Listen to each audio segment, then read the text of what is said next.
Hello everyone, welcome back to my channel. आज हम बात करेंगे कोडिपेंडेंसी के बारे में।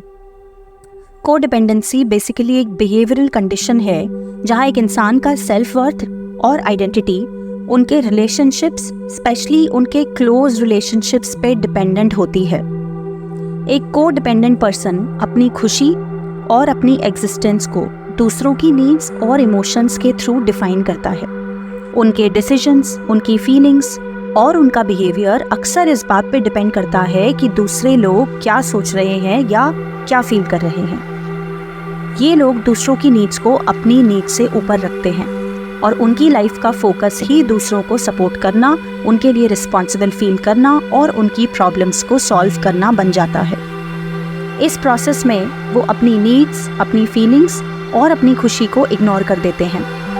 रिजल्ट आप देखते हैं कि ये लोग अक्सर इमोशनली ड्रेन्ड, अनफुलफिल्ड और एंग्शियस फील करते हैं, क्योंकि वो अपने लिए नहीं जी रहे होते बल्कि दूसरों की एक्सपेक्टेशंस को मीट करने में अपनी एनर्जी एग्जॉस्ट कर रहे होते हैं। कोडिपेंडेंसी का ओरिजिन यूजुअली उनकी अपब्रिंगिंग से होता है, स्पेशली जब वो डिसफंक्शनल फैमिलीज़ में बड़े होते हैं। जैसे अगर उनके पेरेंट्स इमोशनली अनअवेलेबल, कंट्रोलिंग या अब्यूजिव थे, तो बचपन में उन्होंने ये सीखा होता है कि अपने आप को प्रोटेक्ट करने का बेस्ट वे ये है कि वो दूसरों की फीलिंग्स और नीड्स को मैनेज करें। और ये पैटर्न उनकी अडल्ट लाइफ तक कंटिन्यू होता है, जहाँ वो अपने रिलेशनशिप्स में भी यही अप्रोच लेके आते हैं। In simple terms, codependency means that a person is overly reliant on others for their own sense of identity and self-worth.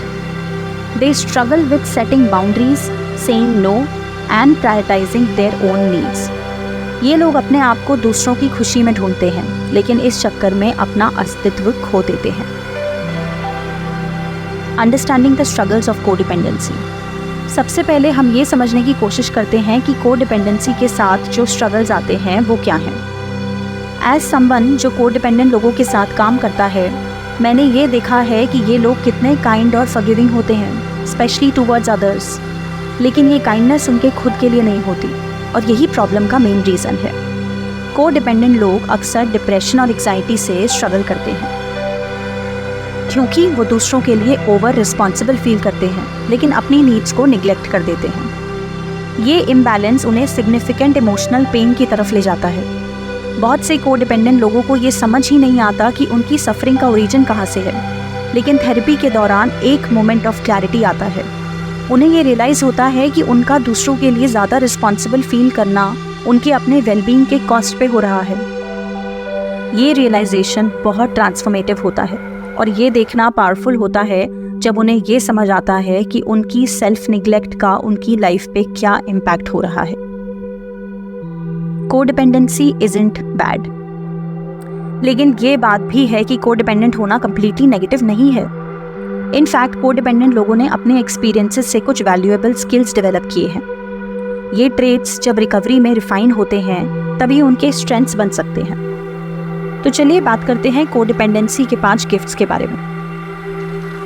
First gift, caring and kindness. सबसे पहला गिफ्ट है केयरिंग और काइंडनेस का। कोडिपेंडेंट लोग अक्सर डीपली केयरिंग होते हैं, जो रिलेशनशिप्स पे फोकस करते हैं और दूसरों की मदद करते हैं। इनके अंदर एक नेचुरल इंक्लिनेशन होता है कि वो अपने आसपास के लोगों को सपोर्ट करें, लेकिन ये केयर अक्सर उनकी सेल्फ लव और सेल्फ केयर के कॉस्ट पे होती है। रिकवरी में कोडिपेंडेंट लोग ये सीखते हैं कि उनकी अपनी नीड्स भी उतनी ही इम्पॉर्टेंट है जितनी दूसरों की नीड्स। वो डिस्कवर करते हैं कि कैसे वो अपनी और दूसरों की केयर के बीच में एक बैलेंस मेंटेन कर सकते हैं। Second gift, perceptiveness. अगला गिफ्ट है परसेप्टिवनेस का। कोडिपेंडेंट लोग अक्सर दूसरों के मूड्स और नीड्स को रीड करने में बहुत स्किल्ड होते हैं। ये स्किल उनकी अपब्रिंगिंग के रिस्पॉन्स में डेवलप होती है, जहां उन्हें अपने आसपास के लोगों के इमोशनल स्टेट्स को समझना पड़ता था। लेकिन ये अटेंटिवनेस दूसरों के लिए कभी कभी उन्हें अपनी नीड्स को इग्नोर करने पर मजबूर कर देती है और वो अपनी नीड्स को बर्डनसम समझने लगते हैं। रिकवरी के दौरान फोकस ये होता है कि वो अपनी नीड्स का भी रिस्पेक्ट करें और हेल्दी और बैलेंस्ड रिलेशनशिप्स कैसे इस्टेब्लिश करें ये भी समझें। Third gift, empathy.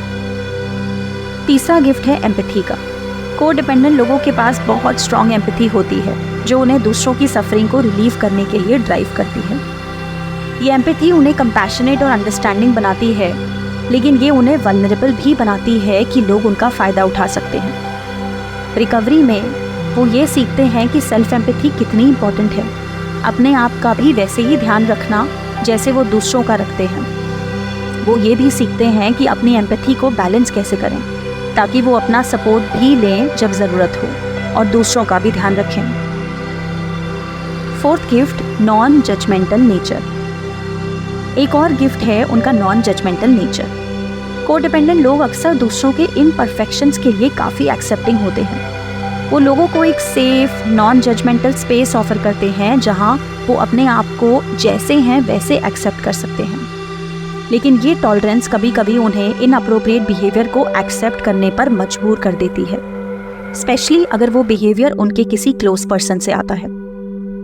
रिकवरी में उनके लिए ये ज़रूरी होता है कि वो अपने वेलबींग के लिए बाउंड्री सेट करें। अपने आप के लिए नॉन जजमेंटल होना और दूसरों के साथ हेल्दी लिमिट सेट करना बहुत ज़रूरी है ताकि वो हेल्दी रिलेशनशिप्स मेंटेन कर सकें। Fifth gift, dealing with difficult people. Lastly, को डिपेंडेंट लोग अक्सर डिफ़िकल्ट लोगों के साथ डील करने में काफ़ी स्किल्ड होते हैं। उनकी अपब्रिंगिंग ने उन्हें कॉम्प्लेक्स चैलेंजिंग रिलेशनशिप्स को नेविगेट करना सिखाया होता है, जिससे उन्होंने डिफ़िकल्ट सिचुएशंस को पेशेंस और अंडरस्टैंडिंग के साथ मैनेज करना सीख लिया होता है। लेकिन ये स्किल कभी कभी उन्हें डिसफंक्शनल रिलेशनशिप्स की तरफ अट्रैक्ट कर सकती है। रिकवरी में वो ये सीखते हैं कि अपने वर्थ को रिकग्नाइज करना और इमोशनली अवेलेबल होना और हेल्दी इंडिविजुअल्स के साथ रिलेशनशिप स्टैब्लिश करना कितना ज़रूरी है। जब ये traits healthy self care skills के साथ कंबाइन होते हैं तो रिकवरिंग को डिपेंडेंट्स ना सिर्फ रेजिलिएंट इंडिविजुअल्स बनते हैं बल्कि अमेजिंग प्रोफेशनल्स भी। मैं आप सभी से रिक्वेस्ट करती हूँ जो इन ट्रेट्स से अपने आप को आइडेंटिफाई करते हैं कि आप इन्हें एज गिफ्ट्स रिकग्नाइज करें, अपने सेल्फ केयर स्किल्स को इम्प्रूव करने के लिए हेल्प लें और इन स्ट्रेंथ्स को एक बैलेंस्ड वे में एम्ब्रेस करें। याद रखें, recovery is about embracing who you are. Take care and I see you in the next video.